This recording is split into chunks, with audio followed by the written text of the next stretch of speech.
Welcome to the Motor Marvel. My name's Salvatore. And my name is Nick. And today we have the 2025 Subaru WRX TS Spec-B. Yeah, and as we know, Sal, TS stands for Tuned by STI. Correct. But it's a little bit more special than a WRX. But is it up to the STI as to what we would consider to be one?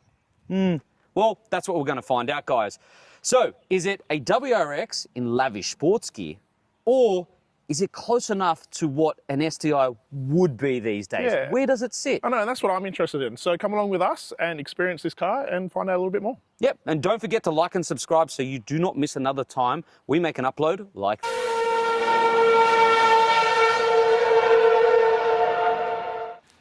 So, what does this TS cost? Well, it just costs just over $61,000 before on-road cost. Yeah, and I think that's some fantastic value, Sal. It is. Something I've always liked about the WRXs, and you know what Subaru does here, is it's a really good package. Yeah. You get the performance, you've got some really aggressive styling, you've got a lot of mechanical niceties and aspects of this car that we all want.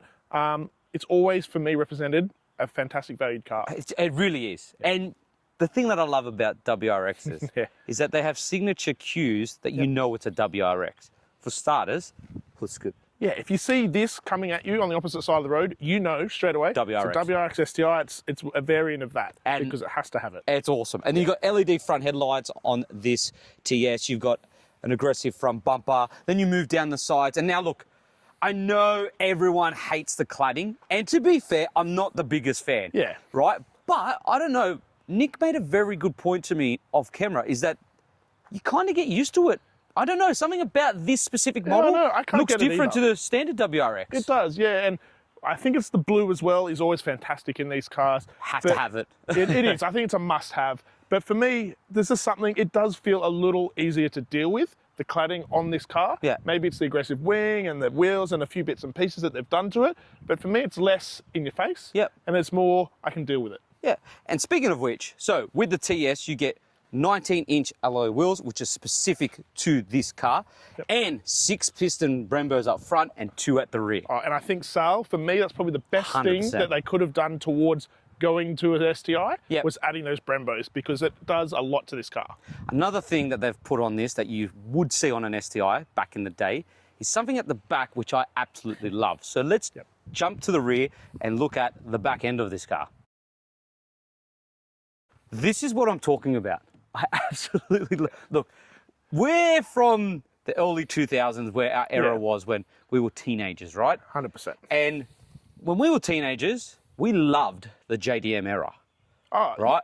That was probably, I think, for us, always going to have a special place in our hearts. 100%. Yeah. And all the WRX STIs back then had a ginormous rally-inspired wing. Yeah. Now, I know this is not an STI, but it's tuned by STI, and I love the fact that they've given it this outlandish and in-your-face wing. I absolutely love it. For me, it's a special part of the rear end. 100%. And without it, I think it wouldn't be the same car. No, it wouldn't be. Definitely not.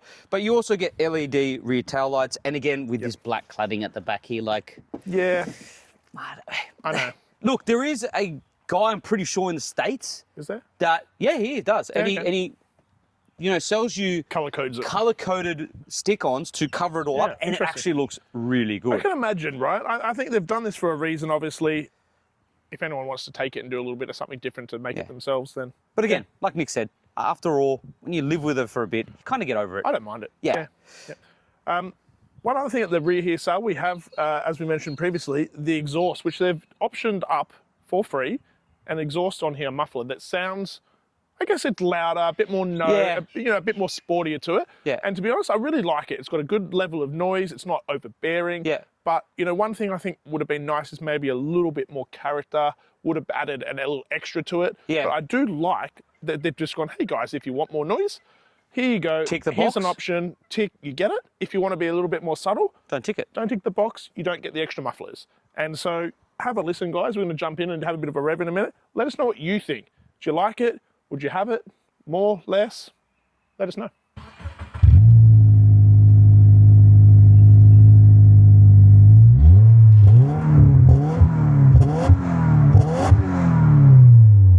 So what do you get under the hood? Well, you get a very familiar 2.4 litre turbocharged boxer engine that makes 202 kilowatts and 350 newton meters of torque. It does, it does. And these engines, I think, have been in these cars for a little while now, and pretty good. Pretty good. You also get, only on the TS, a 6-speed manual, no CVT. Thank you. Thank you. I absolutely hate that gearbox. However, it's not the STI 6-speed. No. It is the 5-speed that they've added an extra 6 onto. And you'll see a bit later on that it's not bad. No, it's fine. It's just the ratios are a bit... Yeah. We'll talk about that a bit later on. And it has all-wheel drive. Yep, as always. Yep. And 0 to 100 is dealt with in 5.9 seconds, which, look, in its class, is not rapid. No. And look, I'd say one thing, Sal, driving this a little bit is it's quick, don't get me wrong. It's still a high-performance car, but for me, it probably lacks a little bit that something extra. You know, a little bit more torque or a little bit more power delivery would have been nice in it. It's not sluggish by any means. It is definitely quick. It makes its move. But for me, it's the same as the WRX in engine and power-wise. It doesn't have any more power or torque than a standard WRX. Yeah. It would have been nice if maybe the tuned by STI meant a little more when it came to this, and they added something a little extra. Yeah. Might have made it a tad punchier. That would have been nice. Yeah. And also, fuel consumption. So, just be wary that it is a boxer motor and it is turbocharged. They claim just over 10 litres per 100 Ks, but realistically, I was experiencing around about 14. A little more. Yeah. So, as we know, Subaru tried to do lightweight versions of these cars. So what they've added here is a aluminium boot to keep the weight down. They've also given us 411 litres of space here, plenty for your prams, your soccer balls, or your outdoor activities. They've also included a space-saving spare in case you are out on the road and you have any tyre problems. Safety tech, and as always on this channel, I'm going to read off my phone because modern cars come absolutely inundated with safety tech. So, what does this Subaru come with? Forward collision avoidance, autonomous emergency steering, driver monitoring system, blind spot monitoring, lane change assist, rear cross traffic alert, side view monitor, emergency lane keeping, lane centering, lane departure warning, lane sway warning, emergency driving stop system, speed sign recognition, cruise control, guided cruise control, and a reverse camera. Yes, a reverse camera. It doesn't come with a 360-degree camera or front and rear sensors, which is a bit of a shame because cheaper cars come with that standard. Interior design. Well, look, to be fair, I honestly think this feels a little bit more special than the standard WRX. And I think a lot of that has to do with, number one, these Recaro seats, which, look, a lot of people actually hate because they think they're too bolstered, and I just think that they're just too old. No offense. They are freaking awesome. I absolutely love them. I love how they hug you. They feel really supportive and they just feel aggressive. Like it's something that a special version of a WRX, that's not an STI, should actually have. And I thank Subaru for putting these in. And I love how it says STI up the top. Again, not an STI. And it also says Recaro. I also like on the dash here how you've got Alcantara with WRX on it. The only letdown is this steering wheel. It just doesn't feel special enough. It feels like it came straight out of a Subaru Forester. So I'm not the biggest fan about this. And all these buttons too. There's like just an assortment of buttons that just looks odd. But you also get, nice thankfully, a digital driver's display, a vertical screen, which you probably have seen throughout the Subaru range, which is really good. It's just some of the functions do feel a bit dated and just the graphics. However, it's very responsive. It's got Apple CarPlay and Android Auto, but unfortunately, you do not have wireless phone charging. You do, however, have a physical handbrake. Thank you, Subaru. A manual gearbox, and all the other stuff that you need for a driver-focused car, because it really does feel very much like an enthusiast car in here. I really do like being in it. You also have electric adjustment for the driver's seat. Unfortunately, the passenger seat is manually adjustable. You've got decent door bins. You've got enough room in your cup holders for your coffees and stuff. You've got a decent center console with a CD stacker. Funny enough, that's very retro. A decent glove box and dual climate controls as well. And that is about it, guys. Everything feels really well built in here and it feels really nice. I honestly feel like it does feel very special and it just doesn't blend in with the rest of the WRX range. For Connectivity, you do have a 12-volt socket down here, a USB-C, a USB-A charger, and an aux cord. Again, why? Aux cord. We don't need that anymore. That's pretty old school. You know, everything's usually wireless or connected via USB-C. But nonetheless, you do have that. So there's heaps of connectivity. Other than that, let's jump into the rear and see what the rear's like. So the rear, is it practical enough to be used for a family by convincing your better half? Well, for starters, there is actually plenty of knee room and you can easily stretch your feet underneath the seat in front, and headroom's not too bad. But I'm not the tallest guy in the world. I'm only 177 centimeters. So anyone over 6 foot might find it difficult back here. But you do have ISOFIX anchor points on both outboard seats and top tether points. You also have a center armrest with 2 cup holders. And you got decent sized door bins. You also have a Harman Kardon sound system, which is not too bad at all. You also have a heated seat option for both outboard seats, but you have no air vents. Why? So you can stay hot in summer? Like, I'm sorry, but I don't understand why they did not put air vents back here. That is a bit of a letdown when considering trying to convince your better half to buy this, because the people in the back are gonna find it quite uncomfortable during a hot summer's day, especially here in Australia. But you do have a USB-A and a USB-C charger back here, and mat pockets on the back of the seats. Right, how does it drive, Nick? Beautiful. I love jumping in these cars, mate. They are a car for me that I probably always wanted as a kid. When I finally got one, went yes. And so now jumping back into something like this, it just brings all those old memories back. Yeah, look, I think, like right now, it's quiet. The visibility's great. Yep. Right? It's comfortable. Right? There's not much to really complain about this WRX TS as a daily driver, especially big hat off to them with these adaptive dampers. Like, I absolutely love them. So I'm just in 6th gear on comfort mode, cruising along. Yep. And it just feels lovely. Yeah, you can't feel a bump at all. Lovely. Yeah, nice place to be. I like being in here. I feel like I'm enclosed. The seats are hugging me. They're comfortable. Yeah, it's a great place to be. Now, a lot of people complain about these vertical screens that the Subarus come with, but, you know, after both of us driving this for a while, I don't think I have a problem with it. I don't have a problem with it. Yeah, neither do I. It's not too bad. Yes, the graphics are a bit outdated. Yeah. But it does everything that you'd expect it to do. And what I really like about it is that you can actually go into it. Yep. Where is it, Nick? It's the car info, I think, is what you're looking for. Yeah, so you can back actually... here. Right, so if we go back here, Sal, and then we go into car info, I think that's what you're looking for. Yeah, that's mad. So in the car info, you can actually look at, like, where the power's being delivered, also the angles of the car. It's very rally. It gives you that, like... That's where it's bred from, right? Yeah, 100%. And so it's nice to have a little bit of that DNA in these cars. Yeah. Even now, yes, they don't have an SDI, but they've still brought what, I guess, you know, all the things they've learned over the years that people want and like and are bred into their vehicle, and it's got it. Yeah, and honestly, I'm very surprised as a daily driver, because that was probably one of the most hardest things to live with the old WRXs in the past, is they're a bit rough.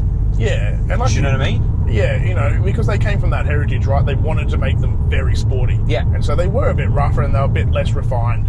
I feel like they have really taken the time to refine these cars now and give them this, especially this version with these adaptive dampening, the ability to be very nice and comfortable cars to just drive around. You also have heated seat options for both outboard seats. Yep. These seats, although Recaro, Sal, and hug you, are very comfortable, I find. Yeah, I've mentioned that before, saying like a lot of people do complain about them, but I actually find them to be quite easy and comfortable. I like them. Yeah. Yeah, I would say the one nice thing about sitting in this environment is being here and these seats hugging you, yet still being totally comfortable. 100%. Oh, just even hearing that little burble from the exhaust. It's in comfort mode and you still get a little bit of a note, Sal. Yeah. I like it. It's not too loud, just loud enough. Now let's put into Sport Plus. So let's go into the modes for starters. There's normal, Sport, Sport Plus, and individual. Nick's going to put in Sport Plus. We're going to take a left and we're going to give it a bit, because after all, it does have a viscous limited slip differential. Yes. So unfortunately, it's only got a center diff. But let's show everyone what it's like. It still goes hard. Oh, it still definitely picks up, and you can feel that torque there as well. It's always there, nice and smooth. One perfect thing about a box motor is there's good torque. Yeah, and I think, you know, for me, that's one thing they've always had. I think, you know, it's that 2.4, it's still quite a torquey engine. Yeah. I would love probably a little bit more still, give you that little bit more, that push back in your seat. Yeah. I like that feeling. I'd like a tad more of it, but still punchy, very responsive. Still very responsive, does the job. Now, it's the gearbox. We've both agreed on this. Even though it's a 6-speed, and Nick did say this, and has said it multiple times to me about this. First gear feels pointless. And I think, look, it kind of just feels like it's purely a takeoff gear. Yeah. You can't put really any power down and expect it to do anything. Yeah. Because the time you put your foot down, split second later, you're shifting into second. It doesn't really feel like a 6-speed. It feels more of a 5-speed. Yeah. The ratios have been changed to make it a 6-speed. Yeah. Still, for me, a great gearbox to pull gears through. Really probably feels just that first gear. The rest of it feels nice. It's clunky. It has that feel that you want out of it. You know, it really does give you that, when you're pulling a gear and you're going through them. I do like how there's torque in every gear. Yes. So in every gear, no matter what gear you're in, there is torque to get you up and going, you know what I mean? And it handles phenomenally. But as you'd expect, right? It's a Subaru, it's a WRX. Handling is definitely going to be in their DNA. now he's going to jump out of that seat. I'm going to jump in that seat. I don't want to jump out. No, it's my time to drive the car. Just a little bit more, please. My turn to drive the car, to experience it, which I already have, but to show you guys what I feel and what my opinion is on how it drives, because it's pretty much exactly the same. Yeah, I think we're pretty like-minded when it comes to a car like this. But I want to drive it. Okay, let's pull over. Turning circle. Because it is an all-wheel drive, and all-wheel drives, as we know it, aren't the best with a turning Typically circle. are not great at the whole turning circle thing. But It's not bad. Decent. It's better than I expected. It's better than what I expected as well. Yeah, yeah. So, what are your impressions when you first got in this car, Sal? So when we picked it up, you jumped in. So I love it. There's a lot of positives to this car, and a lot of it has to do with the dampers. I think it does transform this WRX. I know we are like raving on about the dampers, but they do transform this car from just being, you know, a WRX to something a bit more special, and the brakes too. You cannot forget the brakes. If you want to stop, these will pull up hard, and they're phenomenal. The feel is great. The steering too, Nick. Forgot to mention. Yeah, the steering is really nice. Because you said initially to me, you're like, I'm not a big fan of the steering wheel. Yes. And I thought, maybe you don't like the steering, but you actually meant just the physical wheel. Yeah. But your comments to me straight away were, it's actually got a really nice, solid, weighted steering feel. Yeah, which I think, you know, for me as well in a car like this is very important. You really want to feel that weight of the steering wheel. Correct. You really want to be able to experience the car. Yep. And a lot of that feedback is through the wheel. The wheel. And you're holding onto it. And so one thing that I think I think you're probably on a similar opinion as me. When you jump into a car and you expect a sporty car and it's got a kind of light, flimsy, no weighted feel steering, you're just a little You know, nor this do you has it. feel like, as we all know, some all-wheel drive cars, they're a bit heavier, right? And they feel a bit bloated, right? Yep. And they're in the corners, you can feel that. Yeah. This on the other hand, you can't. It only weighs 1,522 kilos, which is really light for an all-wheel drive car. You know the main thing that adds weight on these days to a lot of these cars, because I think we are getting cars now that are being made that are kind of pushing out in weights, i.e. the new M2 that's nearly 2 ton. Yeah. For a small car, this has still kept all the safety features, all the electronics. It does pull butt, sorry. It does, absolutely. Yet still keeps that weight down. Yeah. And so I think, to be fair, that's also props to Subaru. I know. Because they've done all the safety, all the electronics and everything, yet managed to do that. Man, I honestly love this gearbox. It is nice. I love it really is bringing back those days when we were kids. It does, doesn't it? And that's what I love about this car, is they really haven't lost that. Nah. It has kept that WRX feel. Heritage of the way when you jump in this car, you're like, ooh, I can hear that boxer rumble. Yep. Ooh, that's a nice notchy gear, gear shifter. Yeah. That is a nice weighted wheel. Like, it's ticking all, for me, the right boxes to make this car a really nice experience to drive. Which at the end of the day, Nick, it puts a smile on your face. Yeah, and it's a driver's car. And what do we sell? Driving enthusiasts. That's the one. So, yeah, look, for me, I'm very impressed. Very impressed. Tick of approval from us. Absolutely. So, Sal, where does this car sit? Well, It's definitely not an STI, Yep. and we can both agree on Agreed. that, right? Yep. But it's definitely not just a WRX in lavish activewear. It is. It's definitely something a bit more special. It's a bit more special. I feel, and I know a lot of people are going to hate this, it's leaning more towards an STI because Yep. it does have a lot of STI elements to it. Correct. The And I think all the brakes, important bits that we want. yeah, the brakes, the wing, you know, the wheels. Yep. But I think, and we can both agree on this, the best part of this car, which makes it more of a daily driver, Yes. is the adaptive dampers. When we took it for our test drive, it was probably the best part of this car. We have some very average roads here in Australia, and I would say it was compliant. It took every bump really smoothly, very nicely, but still felt sporty Yeah. and responsive. And for me, it really hit a great balance Yep. of giving you that comfortable while still feeling sporty and, you know, reactive. Yeah, and look, a lot of people might say, why would you spend it is considerably a little bit more than a WRX. Yes. But it's honestly worth it I agree. with the adaptive dampers and the STI treatment. Yep. I feel like it ticks a lot of boxes. It's got good visibility. It's very comfortable. It's very quiet. And for it to be quiet, and we know WRXs of the past, they rattled a Yes. lot. This is a lot better built. I think testament to Subaru and the build quality It's here. just- It's really good. They've added a lot of great safety features. 100%. You can throw the family, the kids in the back here. You know they've got all the safety features you need. Yeah. Big boot space for your accessories, everything else when you're going out for your daily Yeah. trips. It's But ticking you all the think boxes. about it, Nick, right? Yep. What cars on the market are we left today with a manual gearbox and all-wheel drive? I know a lot of people are going to say the Golf R, Yeah, but but- as we know, that's not going to exist Yep. eventually. Like, that's going to go as well, Yep. right? But this is a bit more mechanical than a Golf R. I still think it's something special too with what they've done Yeah. here. It feels a bit more special than that. It's got a physical handbrake, Yep. which everything's got e-handbrake now. Yep. It's got a lot of old-school mechanical things to it with a bit of modern touches. And for us, who love that era, it's keeping it alive. I think striking a really good balance. Yeah. And that's what I like about this car the most. Yeah, 100%. So, like, guys, if you're in the market and you're looking for something a bit more mechanical and old school, but has a bit of modern features, but can serve as a daily driver, but also something you can take out on And the weekend and enjoy, Yep. I think the WRX TS absolutely. is a phenomenal choice. Yeah, I would agree.